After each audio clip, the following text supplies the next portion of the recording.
on this edition of the Self-Publishing Show.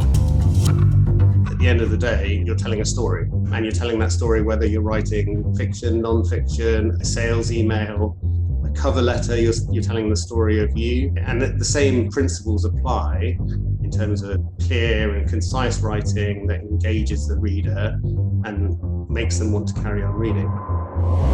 Publishing is changing. No more gatekeepers, no more barriers, no one standing between you and your readers. Do you want to make a living from your writing? Join indie bestseller Mark Dawson and first-time author James Blatch as they shine a light on the secrets of self-publishing success. This is the Self-Publishing Show. There's never been a better time to be a writer. Yes, hello and welcome to the Self-Publishing Show with me, James Blatch. And me, Mark Dawson. We are finally, slowly emerging from our lockdown burrows out into the open. Went for a nice walk yesterday in the woods with the dog a little bit further from home. Drove there. Not strictly allowed in the rules before, but they are allowed now. You can go out as many times as you like, as long as you've got a good reason. Our cricket club, nets opened on Saturday with strict rules in place. 10 minutes between sessions, have to book them, no more than 2 people. No more than 1 per household. You can have someone else not in your household, but only with 1 other person, and you mustn't come within 2 meters. And you're not allowed. You've got to play with your own balls. You're not allowed. You're not allowed to touch the other person's balls, but you can kick their balls. So the batsman can kick the ball back. This is like a batting cage. The cricket net. Once you've sort of played your shot, you can kick their ball, but you're not allowed to pick it up and throw it back. Are you allowed to apply saliva to the balls? Definitely not, unless they're your balls. Then you can do that. Okay, and excellent. I'm going to play tennis this afternoon with my son, and that's similar rules. Yeah, all these rules are there.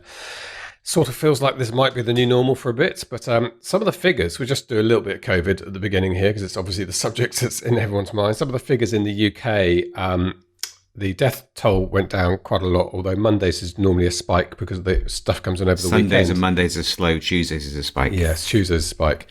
But the number of new infections at the end of last week in London, and one day they said they had 24 new infections, and there used to be 4 figures a day.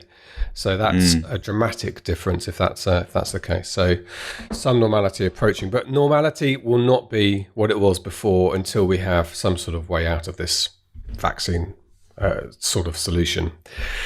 So a lot of things we've talked about people having more time on their hands, people being at home more, probably are still going to apply for some time yet. Okay, let me say a very quick hello to some new Patreon subscribers who have come along, and they are called Heather Kelly, who is in MA, which I think is Massachusetts rather than Maine, I think, in the USA, and Paulina. Paulina, have you seen this name? No, I'm just counting down to see how long I have to wait before you let me say anything. 3 minutes and 15 seconds so far. I said hello, and then I made a joke about what have you got to say? Oh, well, we don't have long enough really to go into what I have to say. No one wants to listen to me, James. They want to listen to you. You're the expert. Yeah, exactly. Yeah, I don't think that's true. I can't even say this. Paulina Sierra. Siwiera. Oh, I'll have a look. Sierra. I'm not going to say anything. That's quite hard. Paulina Sierra. Well, we're very grateful. We're very grateful, Pauline. Even though we've butchered your surname, Paulina, so apologies. Thank you so much indeed. They went to patreon.com/self-publishing Patreon.com. What's wrong with you today? Yeah, I know. Well, because people say Patreon, don't they? Everyone says Patreon. I listened to an interview yesterday of Graham. That's because the site is called Patreon. It's not called Patron. I know, but I've been saying Patreon, haven't I, forever? No, you've said Patreon. I think I said Patreon today. No, I think I say Patreon. Anyway, that one. Say it how you like. You say potato, I say potato. Let's call the whole thing off. /self-publishing show. Thank you very much indeed for being a part of this show. We have a very exciting webinar coming up. So I should say our bestseller course was a roaring success, written and produced by us, but written and presented by Suzy Quinn, best-selling author here in the UK, who really nails down those key ingredients of why some books sell, some don't, to help you with your work in progress or your next book. And it flew off the shelves like hotcakes, and we've decided to double down on this. So we're going to do as much as we can around this subject. It's obviously a thirst for knowledge here. We have set up a webinar, which will be on May the 27th, where Suzy will go through some of those secrets of the traditional publishing industry, or publishing generally, that you can take away with you and start to form your commercially orientated manuscripts that people are going to want to buy, and try and create those best-selling series, the thing we're all trying to do. That will be on May the 27th. So it's a nice, easy URL for you to remember, selfpublishingformula.com/May 27, May 27. So I'm going to put that out there today for registrations for the first time. I expect that to be a busy webinar. Suzy will be presenting it alongside me, and we're going to learn those things. It's great. I mean, the secrets, some people in here will think about this stuff all the time. Other people work in their own little bubble. And I know this because we get emails from people and conversations at conferences. People say, this is what I'm working on. And often you sort of find yourself trying to be as polite as possible and say, how many other people are writing a book like that? And who's your model? And what's your commercial journey here? Because you're writing something I don't think there's a market for. It sounds interesting, but if you want to make money out of it, that's a whole different way. And what Suzy does is it pushes all that BS, all that I'm doing it for me type thing, and just narrows down to what readers want, which is how we should start this process. Then, of course, the trick is to find something that you like writing and want to enjoy writing, because that's got to be a part of it, right? You can speak yes. Now. Oh, thank you. That's nice of you. Yes, that is 6.5 minutes before I get to say something. Yes. Yeah, that's pretty much how it breaks down, I think. And it's a good course. Suzy's done a really good job. We've had, 4 figures in terms of people signing up for it, which we were very pleasantly surprised about, which is great. So that will be a good webinar to go to. And speaking of webinars, I was talking to John this morning about the Amazon ads webinar that we're giving. I don't know the date now, but it's kind of moot at this point, because there's no point even mentioning it, James, because we've had 3,500 registrations. We knew it would be busy. And we can only have 1,000 people on the webinar. So it will be, if you've registered for that webinar, there's 2 things I would say. Get there nice and early, so you can be in the webinar room 15 minutes before we start if you want to. Maybe James will come on and do some juggling or something. We can talk about balls or whatever puerile nonsense we want to distract you with until the actual webinar starts. The second thing is we will probably do a second webinar towards the end of the ads for authors launch. Now, I don't know when that will be yet. We'll make sure everyone knows, so there's another chance to come and see that live if you don't get into the room the first time out. But I knew it'd be busy, and I've seen the courses coming together now. The Janet Margot's course on Amazon ads, and I'll be adding some stuff in there as well. And it is looking really good. It's very thorough. It's very detailed. There's, I think, 18 modules, and each of those modules is broken down into sessions. There might even be more than 18 modules, to come to think about it. So it's going to be a really good one. And I've seen the content that Janet is going to be covering in the webinar, and that's really good too. So it's definitely one. If you've signed up, you should definitely try and come along to it. If you don't get in the first one, don't worry. We'll do a second one to make sure as many people as possible can get on board. Okay, excellent. Good. Well, we've got a brilliant guest on today. We got a guest who I was genuinely excited to speak to, a bit of a celebrity, although you probably don't know his name. His name is Chris Banks, and you will be familiar with him, or many of you will be, because or familiar with his work, I should say, because he is the man behind ProWriting Aid. And ProWriting Aid was one of those tools that floats about for a bit, and I think it's a bit like Vellum. At some point you try it out, and the moment you try it out, you realize its value and you realize how it can fit into your workflow. He's a really intelligent, interesting man who thinks a lot about how it's being used. All those questions that people have about these type of tools, that are they going to homogenize all our writing? He thinks about this stuff all the time and how the tool can be adapted for the different needs. So it's a really good interview about what's available now with ProWriting Aid, how you should use it, and teasingly what's coming in the future. Which is very exciting. So let's hear from Chris Banks, then Mark and I will be back for a quick chat off the back. This is the Self-Publishing Show. There's never been a better time to be a writer. Chris from ProWriting Aid. Look, we don't often see some of these tools that we use, Scrivener, ProWriting Aid, Grammarly, I'll throw in there. We'll talk about the differences in a bit. We don't always see the people behind them. And here you are. Are you the person behind ProWriting Aid? Is it you? I am, for my sins. Well, it's a household name in the author community, and it's I have to say, very well regarded tool. I wasn't really sure, like most people, what it was, how it worked. Yeah. Downloaded it on my manuscript and immediately became a fan. Like almost everybody, I think, who gets into ProWriting Aid immediately saw the benefit of it. It does throw up some interesting questions, and you've alluded when I asked you for some notes for the interview. One of them is about changing writing style, ending up with this homogenous writing style, which I think is a small threat, but it's an interesting area to talk about. But let's move on to that later. First of all, why don't we describe what ProWriting Aid is and how it works? Okay, yeah. So I think it's interesting you say a lot of people don't really know what it is before they come to it. I think people are familiar with the concept of spell checker and a grammar checker.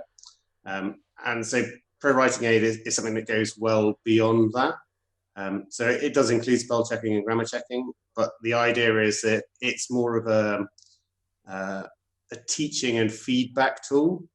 So the idea is it helps you where you need it, which is on your writing. So most writing advice you get is without the context of your own writing and experience. So it's very hard to then relate that specifically to what you're writing at the time.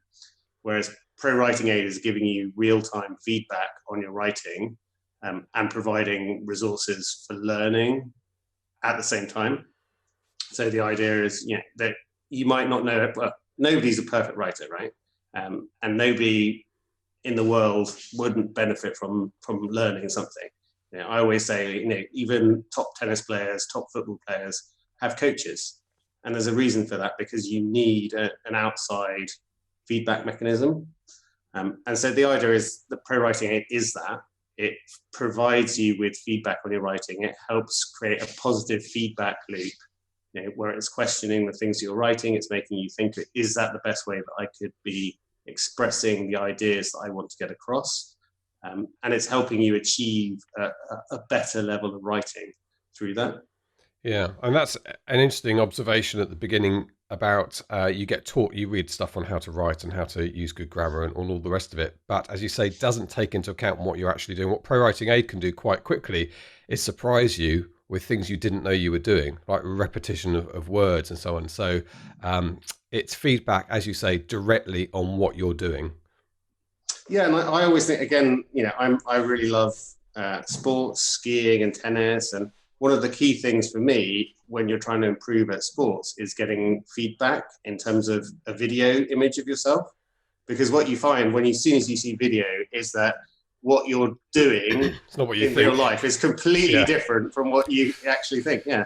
And that's a similar idea with ProWriting Aid. It's giving you that outside feedback. And as you say, it throws up things that you didn't even realize that you were doing. Things that you repeat, phrases that you overuse all the time.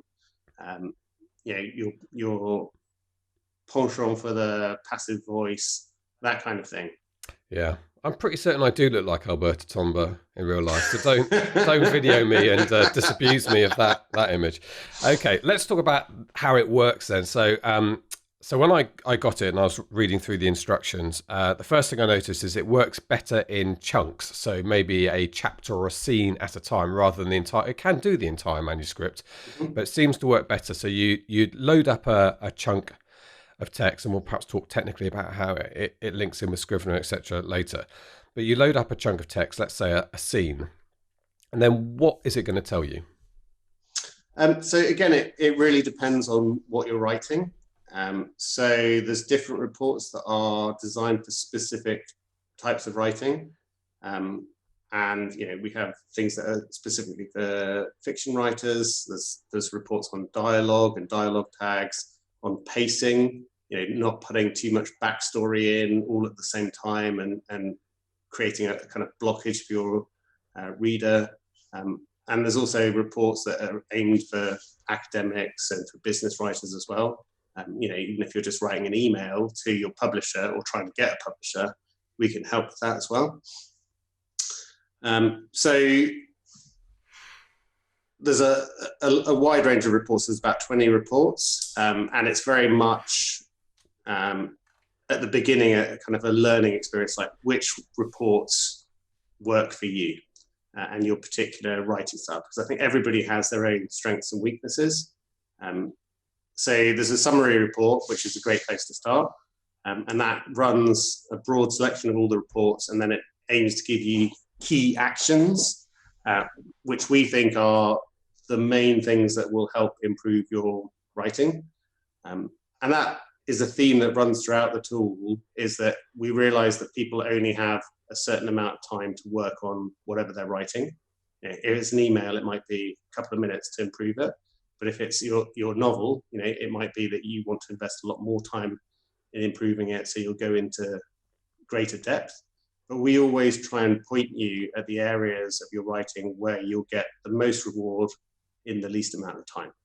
So that might be, we run a readability check that runs per paragraph, and that will point you at the paragraphs that have the poorest readability.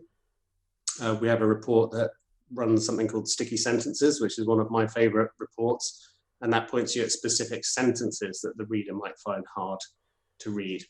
And so the idea is, within the amount of time you have, you can then focus on the things that gain the most from your attention.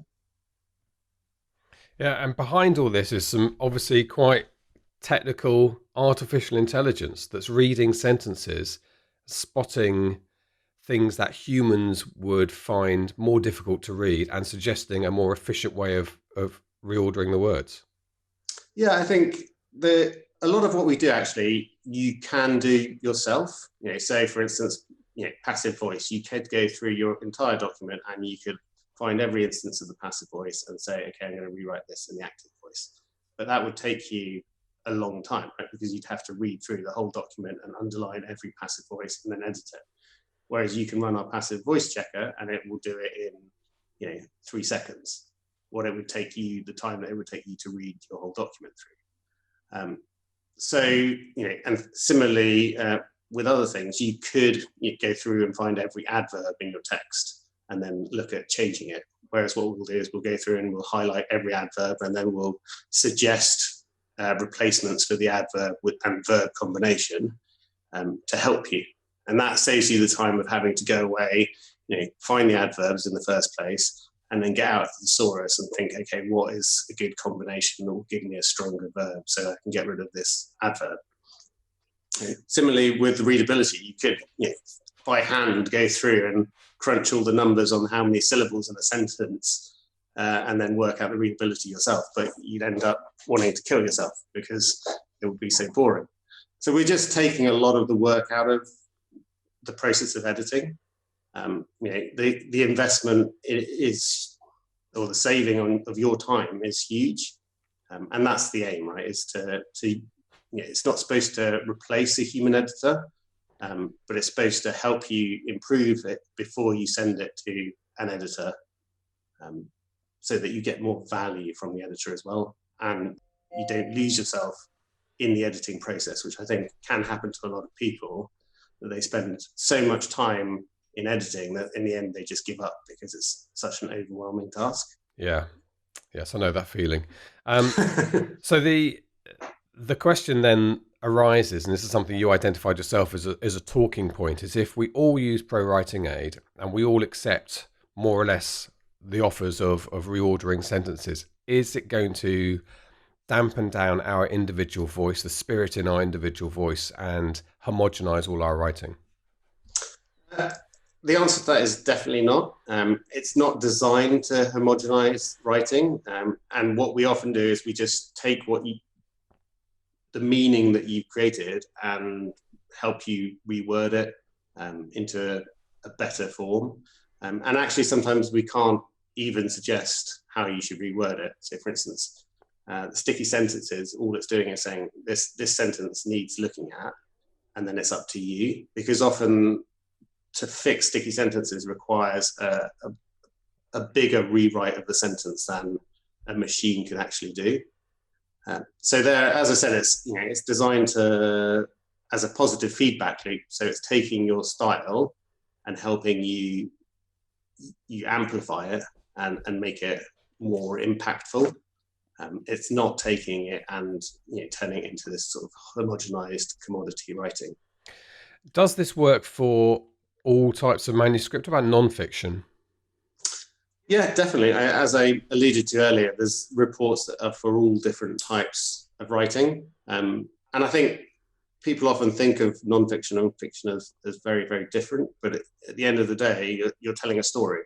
And you're telling that story whether you're writing fiction, nonfiction, a sales email, a cover letter, you're telling the story of you.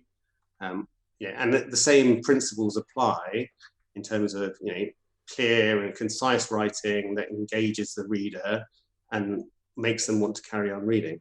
Yeah. And of course, actually, the best non-fiction is very close to fiction, I think. And Dava Sobel's books of biographies, and Claire Tomalin's Samuel Pepys biography, and thinking about our books I've read. And I think in my mind, almost like a novel. So actually, it's going to help non-fiction writers. Non-fiction writers might also fall into groups less writery, if you like. They're passionate maybe about a subject rather than most of us want to write. And so this could be a particularly helpful tool, I think, for them. Yeah, and for instance, the pacing, I think, is particularly pertinent to non-fiction because you do fall into that trap of basing it a lot on facts, whereas the thing that makes non-fiction interesting is the kind of action and that is harder to integrate, I think, almost into non-fiction because you have to sort of bring that more out of your imagination. And what about those brave souls who write in a very stylized way, who want to go for kind of on the road Kerouac type thing, or Dr. Seuss, children's books that have particularly flowery language or poetic language? Is at some point ProWriting Aid not going to be suitable? I think that some reports will stop being useful for certain types of writing, but you'd be amazed at the number of people who are using it for writing poetry even. Wow. I mean, it did really surprise me to find that out. So it's kind of gone beyond almost the bounds of what I thought it would be useful for when I originally started creating it.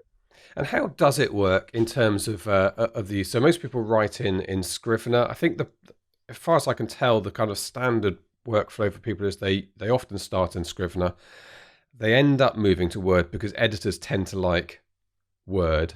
So at some point they're working in Word, maybe back from the proof editor. So do you copy and paste from these different platforms, or is there an integration?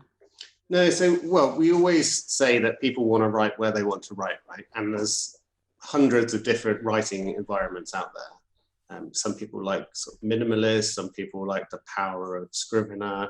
As you said, editors often prefer working in Word because that's what they're used to. So we take the approach of we'll try and integrate to as many places as we can to make it as easy as possible for people, because the less friction there is in having to move your writing around. And everybody knows that experience of kind of copying and pasting something and suddenly all of their formatting's disappeared and then they have to spend an hour restoring it all, and it's a waste of everybody's time. So we have a desktop app that opens up Scrivener projects, so you can just work in sync with your Scrivener project. We also integrate with Word, so we have a plugin for Microsoft Word. We have browser extensions, so for Chrome, Safari, Firefox, Microsoft Edge.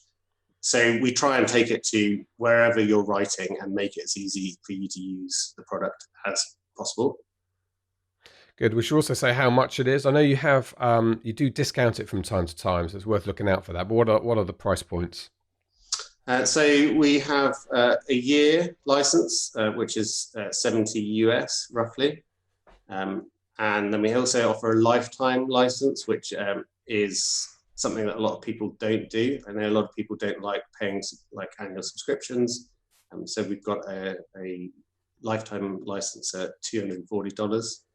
And that includes all of the kind of upgrades over the lifetime of the product. So tell me a bit about the company itself, Chris. Is it and where the sort of the genesis was? Was this your idea? Yeah, and I think we probably had a very similar experience. I mean, I recall reading something that you wrote where you said, you started off, you spent 3 or 4 years learning how to be a successful writer. And I had the same frustration when I started trying to write a novel. I'd done a lot of writing previously in jobs, but it had all been business writing. I'd say it was all driven by a background in consultancy and research. And then I started trying to write creatively, and I realized, wow, this is really different and really hard. And again, I read lots of information about writing, creative writing, and I was like, well, this is how am I going to keep all of this in my head? And so I decided, well, I'll create something that keeps me in check, right? So it will look at what I've written and say, oh yeah, you've forgotten to do this, or you've forgotten to do that. So it just started as a sort of little hobby. And then it's kind of grown and grown from there. So that was about 7 years ago. I decided to focus on it because I broke my ankle, and I couldn't. My wife and I were supposed to be doing a ski season, and I obviously couldn't ski with a broken ankle. So I was like, well, what am I going to do? And I said, okay, well, I'll focus on this because I'm finding it really interesting. And I put out a free version at that point, and started getting feedback from people that was very positive. And then it's grown from there. And so now we're a company of about 25 people, all working on improving the product, and it's going really well. What sort of technical background did you have?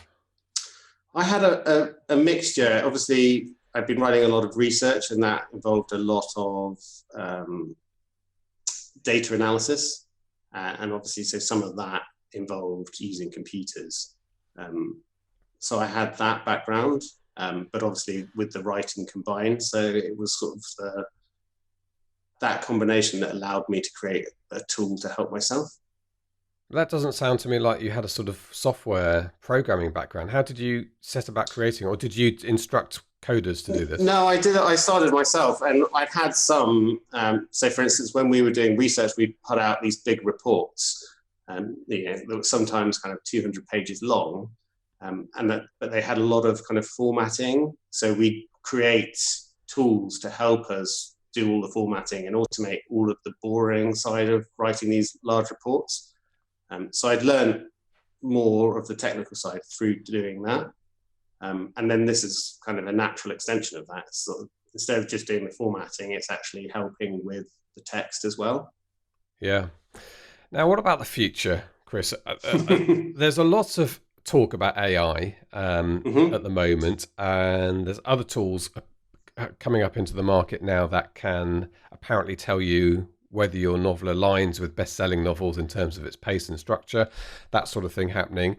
Occasionally, someone pointed this out to me to how to spot them, but occasionally you'll read a small news article somewhere on the web or even in a print newspaper that actually has been written by an AI, usually in the financial sector. So a computer can read a press release and turn it into a bit of copy for a newspaper. So are we getting to the point where your type of tool can do even more in terms of perhaps generating some of the story? Do you think that's down the line?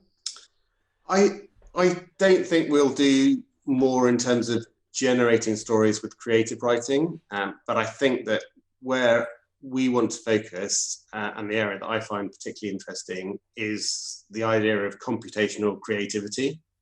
So that's basically using a computer to inspire a human. So if you plugged in an idea and said, okay, I've got this idea where my character's walking through the forest, right? Then the tool will help you expand that idea. It will help you add richness to that idea, because that's what computers can do. They can kind of go out and do a big search of lots of different things and bring it all together and give you that information. So I always like to think of an example of a vineyard. So if you were writing something set in a vineyard, you'd brainstorm kind of the words associated with a vineyard, and you'd come up with the first 10 probably fairly quickly, and then the next 10 it would take you twice as long, and then you start to get really stuck at what else can I say, yeah. Right? Whereas a computer can go out, it can read like 1,000 articles about vineyards, it can extract all of the terminology and the phrases from those articles, and it can bring them all together and put them on the screen for you, and you can immediately say, oh, I hadn't thought about those words. Imagine all of the words that you see when you're reading a wine menu that wouldn't naturally spring into your mind, right? So it's kind of like crisp autumn blossoms and sawdust. But yeah, And it can bring all of those words together and give them to you so that you can then take them all and weave them into your story. And then you're creating a story that's got richer imagery, which will be more captivating for your reader. And for me, that's one of the difficult bits about writing, is coming up with that vocabulary, right? It's that the vocabulary that's on the edge of the vocabulary that you use every day, and helping people to access that vocabulary, I think, will make writing a lot easier for them. And do you see this down the line as being a separate product, or are you going to build on the platform you've got? I think there's two, as you said, there's two possibilities. I think we definitely want to build that more into the core product. But the broader research side of things, I think, might form a separate product as well. A kind of earlier stage product where you're actually at the beginning of the writing process, because at the moment the tool is more towards the end of the writing process. Yeah. Well, we should mention one of your, I guess, seen as a competitor, which is Grammarly, who I can tell you just by watching YouTube spend a lot of money on social media advertising, so they have quite a high profile. Paid for, high profile. And I know lots of people do use Grammarly, and there's a free version as well, isn't there? I think of Grammarly still, is there? Certainly used to be. What is the essential difference between ProWriting Aid and Grammarly? So I think, ProWriting Aid, for me, Grammarly is more on the side of the traditional grammar checker. They do some things around style checking, but it's more of an insurance policy. I think people use it because they don't want to make a mistake. Right? They don't use it because they want to produce a much better end product. So it's taking something from potentially incorrect to okay. Right? Whereas our focus is much more on taking something from okay to good. So helping you, beyond grammar checking, to produce a much better manuscript. And that's why we have this wide variety of reports that allows people to dig into in more depth into certain areas of their writing. So Grammarly is a very homogenous tool that just looks at your writing and gives you one check, which is the grammar and style check. Whereas we allow you to go into much more depth and learn a lot more about what you're doing with your writing. So I think what Grammarly does is a very small part of what we do.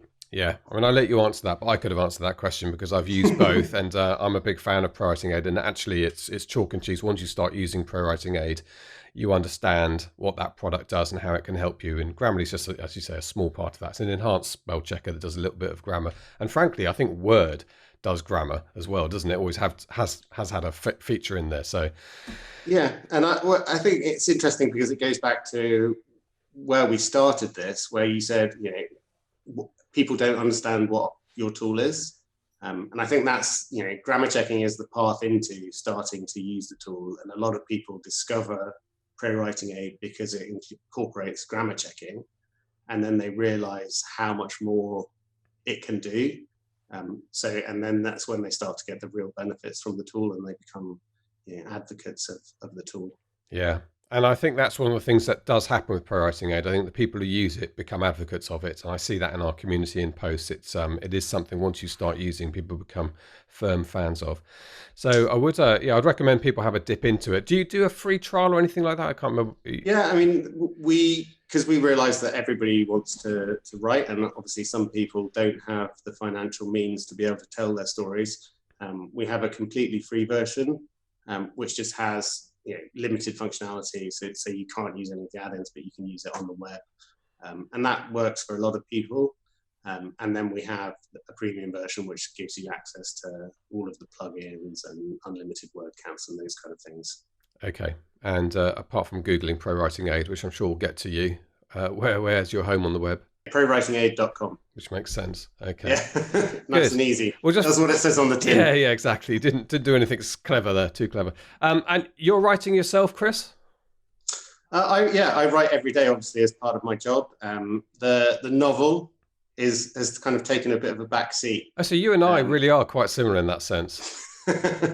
Except it was my wife who's got a broken ankle in there from skiing. Oh, really? Yeah. So there are some similarities. But yeah, so your novel's on the back burner at the moment. Yes, but I'm still adding little bits to it here and there. So one day, I think when ProWriting Aid is fully formed, Yeah, everyone's grown up and left the home. Yeah, everyone's talking at the moment about this enforced, because I'm in isolation, you're in Spain, you're in isolation, and this period now you can start your writing and do stuff. But in our particular jobs, almost nothing changes. In fact, I'm busier at the moment just doing my day job, but the writing I will get to it, like you will, I'm sure, at some point.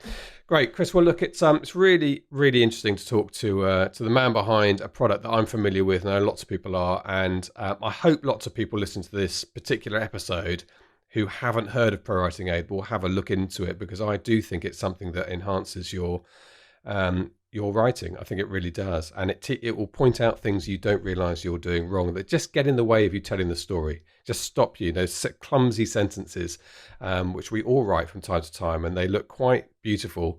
And you don't have to accept every change that's offered by ProWriting Aid. Would be my advice in using it. It is a case of reading it. And sometimes you might want to leave something in there that ProWriting Aid has pointed out to you is not quite right for your own reasons, because it's esoteric. It may be colloquial or something.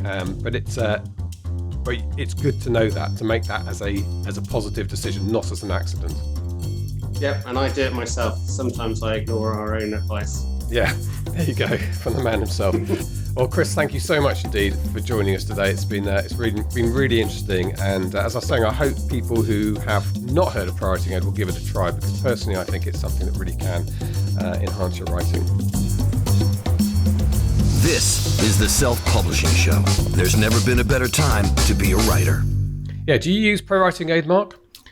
I do, yes. Not extensively, but it has a couple of purposes that I do like to take advantage of. So it's things like word echoes. I find one of the weaknesses in my writing is I will include the same word, and it doesn't even have to be an unusual word, just like the word building. If you have the word building in two separate sentences, when you might be, it might be more graceful or elegant to have an alternative the second time you use it. Sometimes, if I notice it when I'm reading through, I'll change it, but oftentimes those will just pass me by. And one of the things that you can do with ProWriting Aid is to ask it to look for repeats and echoes, and it will flag up instances of the same word within a proximate location of another instance, and then you can change it. So it's really good at that.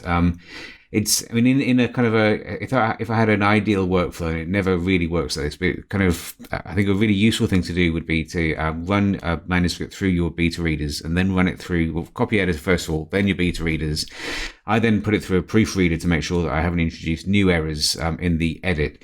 But I think a useful thing to do would be perhaps after that to then run it through ProWriting Aid, or perhaps before the proofreader.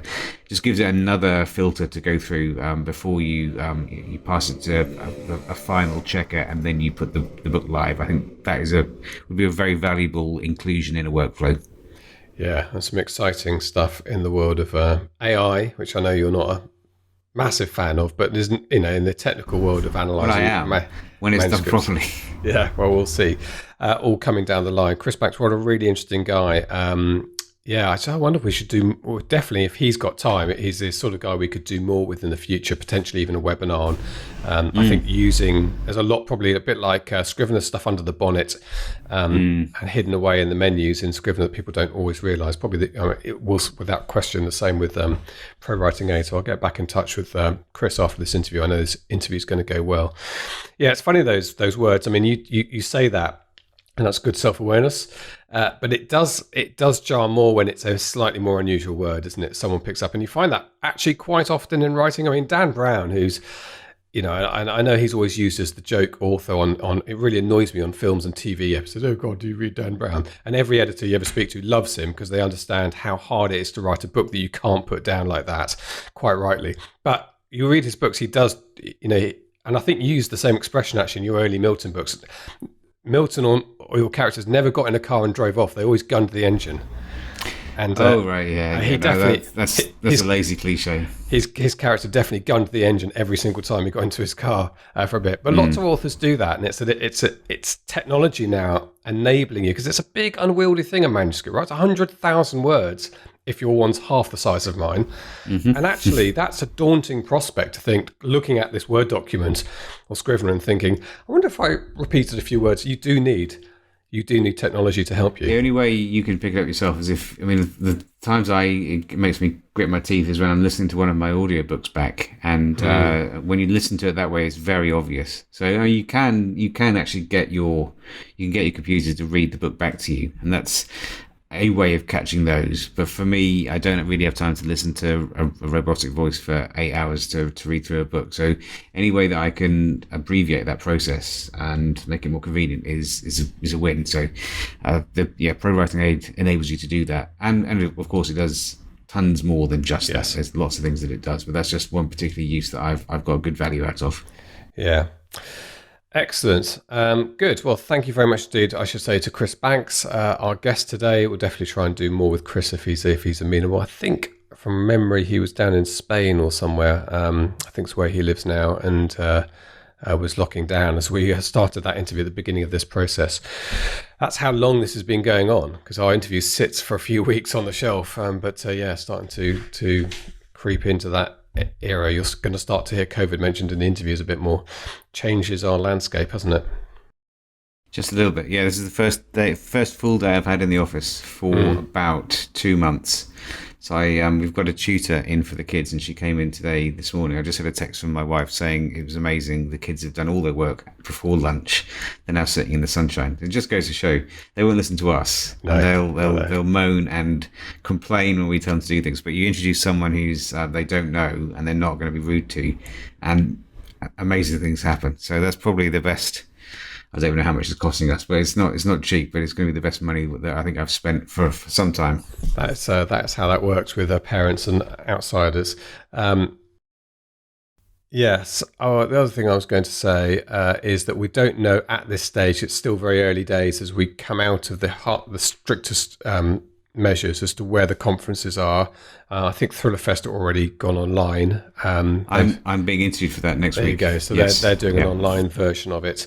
As far as I know, Nink and certainly Nink is deciding in July. Yeah, so they've got a plan in the background for what's going to happen if they don't take place physically. And at the moment, 20 Books, as far as Craig is concerned, is on in person in Vegas, live in person in Vegas. But we'll keep you up to date with those as they develop. Good. Well, have you got anything else to say? Well, I think about conferences, we should be thinking about what date we look at next year, shouldn't we? We should. Yes. We've had an initial chat with Amazon about that, and they're very keen to be involved again. Well, to be involved, they were generous enough to give us a nice chunk of money last time, but they couldn't come because the Friday before, actually, the edict came down from Seattle prohibiting anyone from traveling. So they've been working at home for longer than we have.